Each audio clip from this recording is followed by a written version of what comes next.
आपके अपने YouTube channel mathematics solution पर हम आपका हार्दिक स्वागत करते हैं। आज हम क्लास 9th के बच्चों के लिए जो CBSE या यूपी बोर्ड इंग्लिश मीडियम के हैं उनके लिए लाइंस और एंगल का कॉन्सेप्ट लेके आए हैं। NCERT के बुक में एक चैप्टर 6th है। सबसे पहले तो हम लाइन का कॉन्सेप्ट देंगे कि लाइन क्या है, फिर हम ये बताएंगे कि एंगल्स किसे हम कहते हैं। लाइंस के विषय में जानिए कि 2-3 कॉन्सेप्ट यहाँ पे है। यहाँ पे जो कॉन्सेप्ट आपके पास है वो 2-3 कॉन्सेप्ट है। जैसे एक ये है कि एक पॉइंट से हो कि जब हम यहाँ से इस ढंग से प्रकाश की किरणें निकलती हैं किसी एक पॉइंट से, मान लीजिए कैंडल है, कैंडल से ये लाइट निकल रही है और ये जा रही है एक साइड में, तो यहाँ आप देखेंगे कि ये एक एंड पॉइंट है, यहाँ से एक साइड में रे जा रही है। तो इसको हम क्या कहते हैं, अगर एक हमारे पास एंड पॉइंट होता है एक साइड में ऐसे जाए, इसको हम क्या कहते हैं, रे कहते हैं। ठीक है, इसको क्या कहते हैं, रे कहते हैं। और इसको कैसे रिप्रेजेंट करते हैं, ऐसे ए बी लिख के इस साइड ऐसे, ये जो है रे कहलाता है।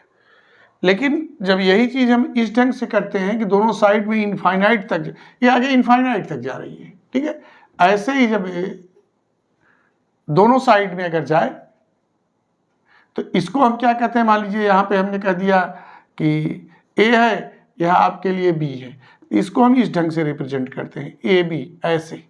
तो ए क्या है, ए आपके लिए लाइन है। और अगर इस लाइन का एक टुकड़ा हम काट के ले लें, सपोज करिए यह है, इसको हम पी कह दें, इसको क्यू कहते हैं। तो यह जो आपके पास पी क्यू है, जिसको हम ऐसे लिखते हैं, या जनरली हम जो है इसको पी क्यू लिखते हैं, ऐसे लिखते हैं।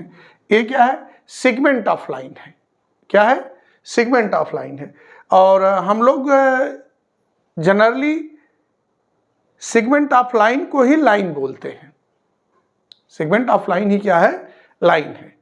और लाइन की एक खासियत होती है, अगर किसी हम प्लेन में लाइंस को खींचते हैं तो जैसे अगर एक से अधिक लाइंस हैं तो वे या तो पैरेलल होती हैं। ये क्या होती है, पैरेलल होती है। लाइंस क्या है, पैरेलल लाइंस हैं। लाइंस या तो पैरेलल होती हैं, अदरवाइज अगर दो लाइंस हैं तो इंटरसेक्ट करेंगे कहीं न कहीं जाके। अगर वो पैरेलल नहीं है तो किसी न किसी जगह पे जाके इंटरसेक्ट करेंगे। जैसे अगर एक लाइन ऐसे खींच दिए, दूसरी लाइन ऐसे खींच दिए, यहाँ नहीं इंटरसेक्ट कर रही है, लेकिन जब इसको ऐसे आगे बढ़ाएंगे, इसको आगे बढ़ाएंगे ऐसे, इस लाइन को आगे ऐसे बढ़ाएंगे तो किसी न किसी प्लेस पे जाके इंटरसेक्ट करेगी। तो लाइन्स के विषय में बता दें कि हम एक तो रे शब्द यूज करते हैं, जहाँ एक पॉइंट से स्टार्ट करे और इनफाइनाइट तक जाए, वो क्या है, रे है। अगर एक पॉइंट से दोनों साइड में इनफाइनाइट तक जा रहा है तो उसको हम जनरली क्या कहते हैं, लाइन कहते हैं।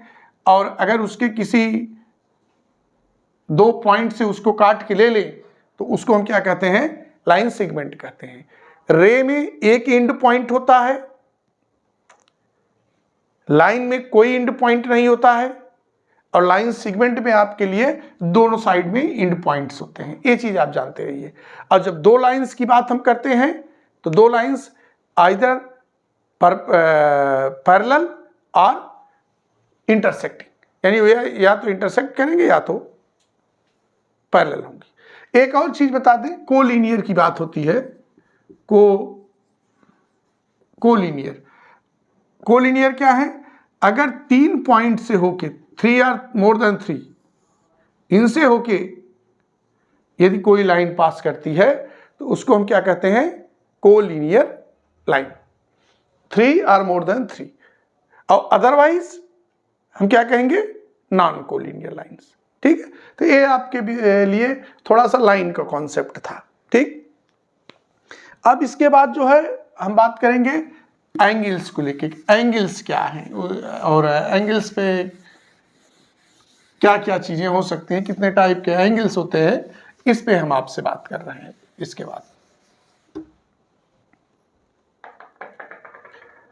देखिए, एक पॉइंट से होके अगर दो लाइंस पास करें इस ढंग से, ये दो लाइंस हैं, अगर एक ही पॉइंट से होके पास कर रही है, लाइंस मतलब लाइन सेगमेंट, ठीक, तो इनके बीच जो यह है, यही क्या है, इसी को हम एंगल बोलते हैं कि एंगल जनरेट हो रहा है।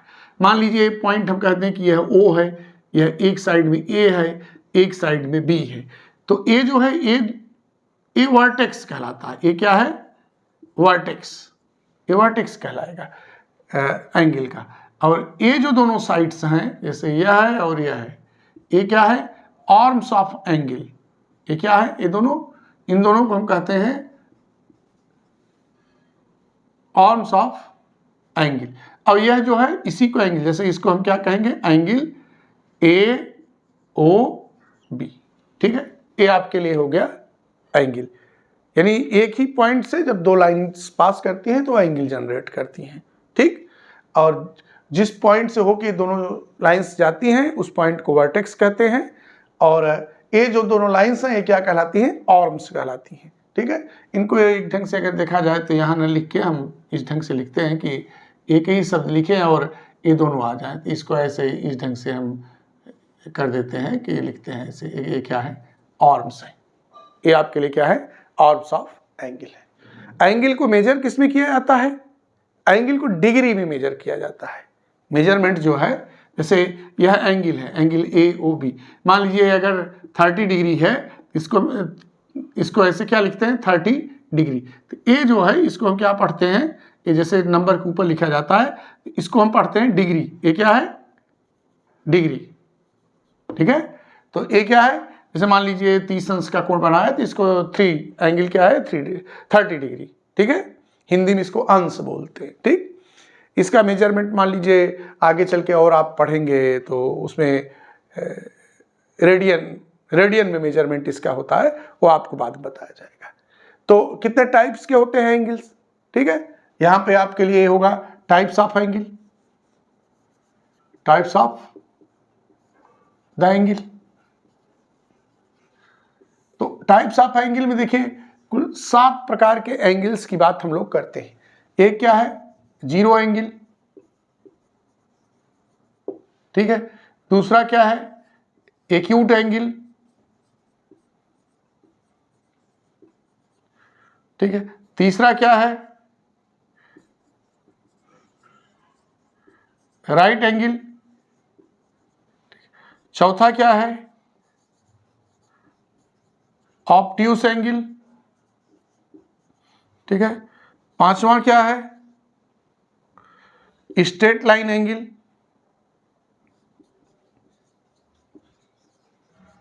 या स्ट्रेट एंगल बोलते हैं, स्ट्रेट एंगल भी इसको बोलते हैं, या स्ट्रेट लाइन एंगल बोलते हैं, दोनों की एक ही मीनिंग है। छठा आपके लिए क्या है,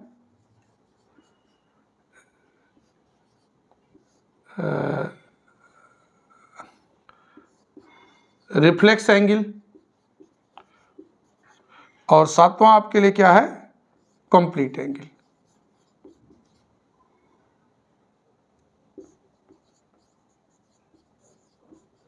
ठीक है, ये 7 एंगल्स की बात यहाँ पे की गई है कि, ठीक है।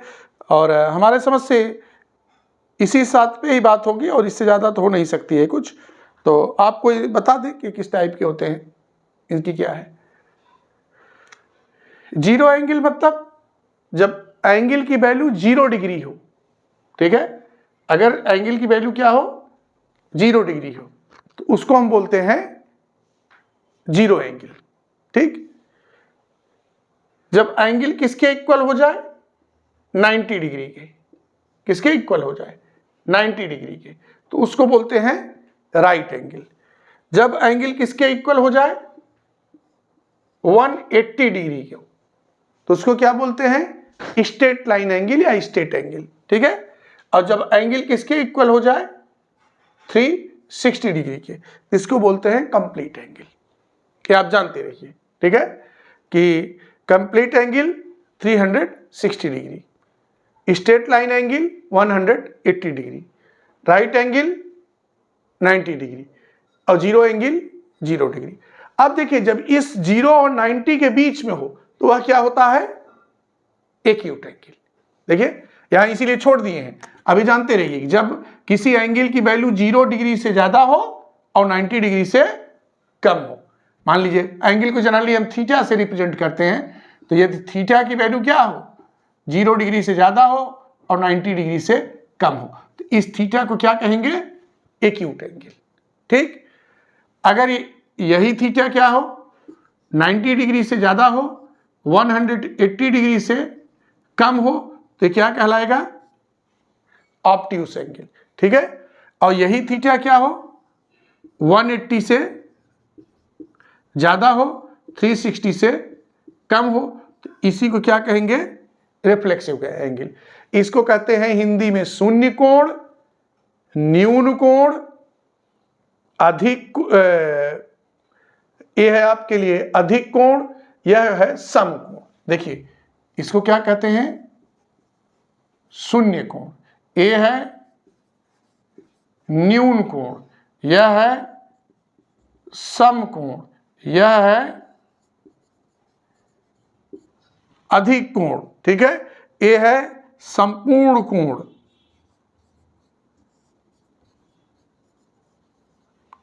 ठीक है, और यह आपके लिए होता है ऋजु कोण। अब हिंदी के शब्द हैं जो हम भी भूलने लगे हैं, तो यह है ऋजु कोण।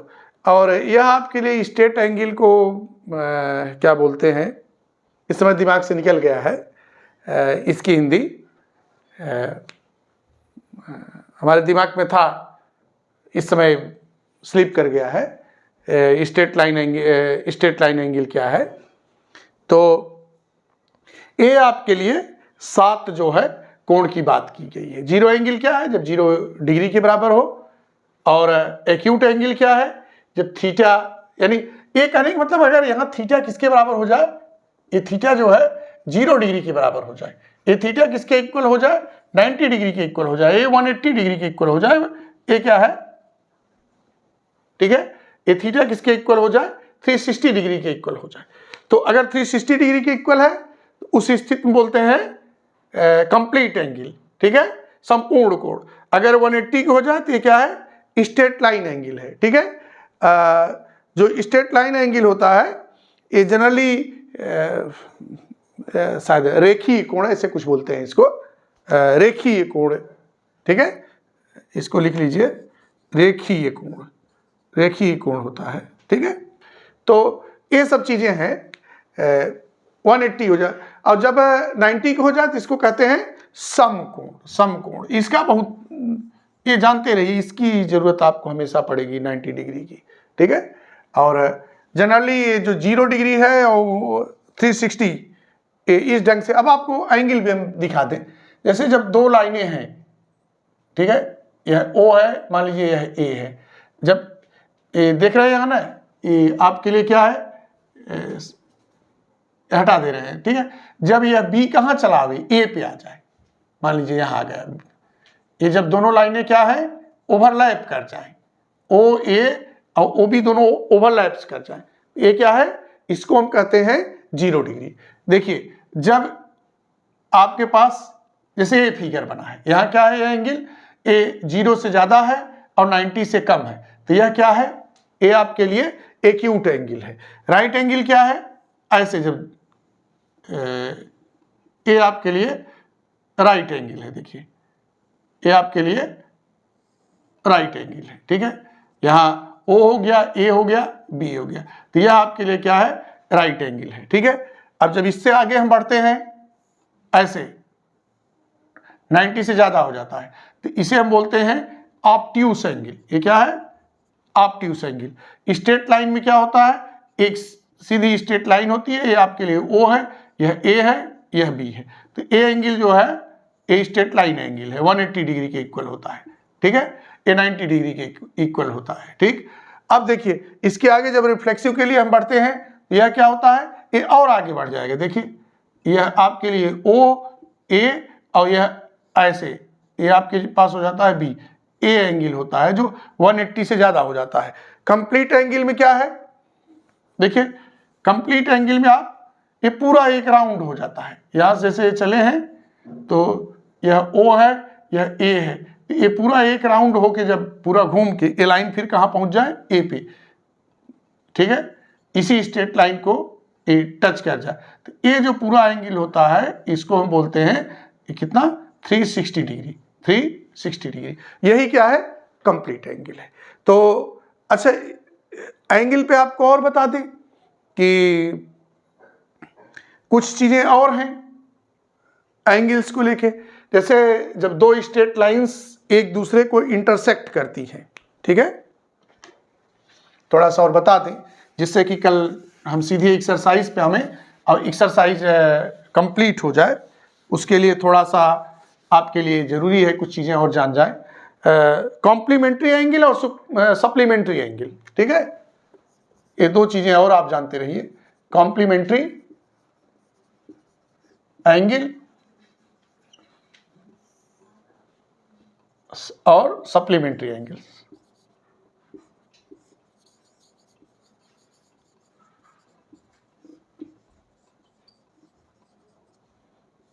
ये क्या होते हैं, जब दो एंगल्स का सम 90 डिग्री के इक्वल हो जाए तो उसे हम कहते हैं कॉम्प्लीमेंट्री एंगल। जैसे दो एंगल्स हों, उनका सम कितना हो जाए, उसका सम जो है 90 डिग्री हो जाए तो उसको क्या कहेंगे, उसको हम कहते हैं कॉम्प्लीमेंट्री एंगल। जैसे एक एंगल अगर 30 डिग्री है और दूसरा क्या है 60 डिग्री है, अब इनका अगर हम सम करेंगे तो कितना हो जाएगा, देखिए 30 डिग्री प्लस 60 डिग्री कितना हो गया, 90 डिग्री हो गया। तो ये क्या है आपके लिए, ये दोनों एंगल्स जो हैं ये क्या कहलाते हैं, कॉम्प्लीमेंट्री एंगल, ठीक है, एक दूसरे के लिए 30 के लिए 60 डिग्री कॉम्प्लीमेंट्री है, 60 डिग्री के लिए 30 डिग्री कॉम्प्लीमेंट्री है। सप्लीमेंट्री क्या होते हैं, जब यही सम किसके इक्वल हो जाए, 180 के। जैसे हम ये चीज कहते हैं कि मान लीजिए एक 60 डिग्री है और दूसरा क्या है 120 डिग्री है, तो अगर इसका सम करेंगे, अगर इन दोनों का सम करेंगे 60 डिग्री प्लस 120 डिग्री कितना होगा, 180 डिग्री। तो इसका मतलब हो गया कि ये दोनों एंगल्स क्या है, एक दूसरे के लिए सप्लीमेंट्री हैं, ठीक है। तो ये सब चीजें आप जानते रहिए और अगले दिन जो है हम एक्सरसाइज पे रहेंगे। थोड़ा बहुत चीज़ अगर कुछ बची होगी तो उसको बता के सीधे एक्सरसाइज पे जाएंगे और अगले दिन जो एक्सरसाइज होगी उसको हम ख़त्म करेंगे। चूँकि 4 ही 5 क्वेश्चन है एनसीईआरटी के बुक में, तो चारों पाँचों क्वेश्चन को हम लगा के नेक्स्ट लेक्चर में एक्सरसाइज क्लोज करेंगे। और आपसे वही चीज़ है फिर से कि हमारे चैनल को जो है आप सब्सक्राइब करिए और अपने मित्रों से सब्सक्राइब कराइए और शेयर करिए, लाइक करिए, कमेंट लिखिए। धन्यवाद।